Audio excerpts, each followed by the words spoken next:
All right, today it's about focus, it's about beliefs, it's about energy and where we're putting our attention. And do we even have the ability to open up the door of light and say, yes, I can heal. Yes, I can change something for the better in my life. And so a group of students were around their teacher. It's an old story. Some of you might know this.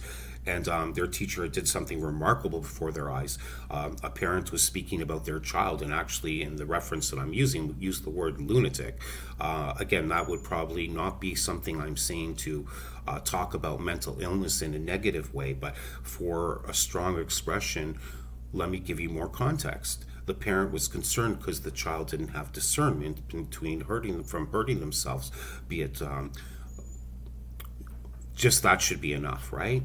And so the teacher, according to what the student saw, was able to completely turn that situation around. And for us, that might be far-fetched that something could happen in a moment like that. I just want us to keep open that it could, because I want us to have that openness in our own mind, in our own heart, in our own life, that yes, we can still heal, even if we can maybe sometimes change the course of where a body is going, but maybe we can improve the situation from let's not overeat, let's not be drinking the wrong things or too much of the wrong things. That could include coffee too. Whatever we're doing online, our attention is going there back online a lot of times, right? Even if I like and appreciate YouTube because I get to do these videos here, there's so many other things beyond that we're just giving our attention to. People are scrolling. Are you feeling better for it? People are going online and gambling, and I can see the allure of that. I might be able to, make some money, but the catch is you probably will, by the programming of these companies, that you'll get a little win here and there. And then that's what's going to drop you in further, where you'll just lose control and hurt yourself, much like the story I'm referring to here. So the students were like, how are you able to do that? Now, the answer is very profound, in my opinion. A lot of us would not even think that this is the way to go, but I'm starting to get it now, because one day I realized, oh my word, when this statement was said about us moving a mountain, who's moving a mountain? Me? Look, I'm moving a mountain. Please, I'm not moving nothing. Maybe a comb through my hair. But the point is that why say something like that? And I realized, oh, we're the mountain. And now I understand that, we do amazing things.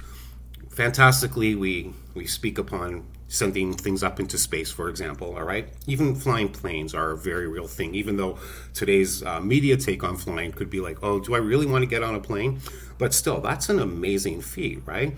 And so we are doing things. So even if you thought there was a time like I can fly, well, maybe you and your body can't. We're not talking about astral projection, but you getting on a plane can, okay? So the mind is a powerful thing. Let's never overlook it, no matter what woes we're going through. Sometimes your darkest time needs nothing more than you to acknowledge that if you are somehow alive and well, and your thoughts are troubling you that much, claim you're safe and secure, because that's the truth. Your mind is doing something else. It's as if it's possessed by the D's, okay? The terrible D's. And I'm not saying that with jest, because possession is a real thing, and it could be just our bad habits. Here's the answer.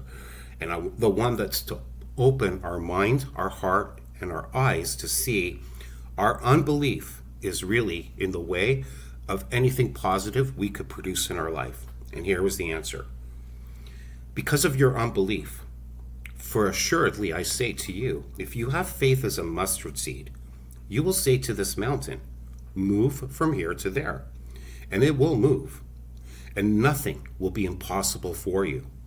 However, this kind does not go out except by prayer and fasting. So when you get to that last sentence, that's in reference to the father who had said, please help my son, heal my son, he is possessed. And again, to the level of that possession, it's referenced as the devil and a demon. But sometimes those things, I'm not saying it has to be in a literary style, but wouldn't that be a harm? Like, if those things, look, you see the Grammys and there's horns everywhere. I just don't see how those references really tie into things that are positive. So how much of that darkness do we really need to be ingesting? We got to get the light into our life. We got to start thinking about possibilities. Nothing will be impossible for you because you've opened the door that there's no limit, okay?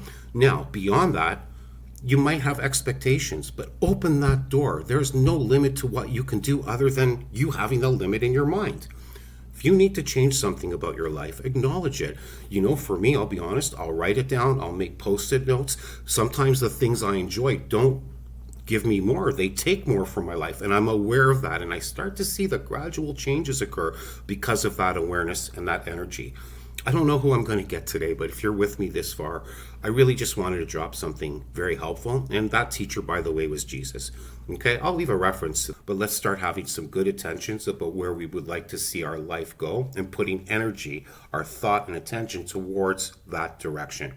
Peace and love, folks. I hope you have a good one. Of course I do.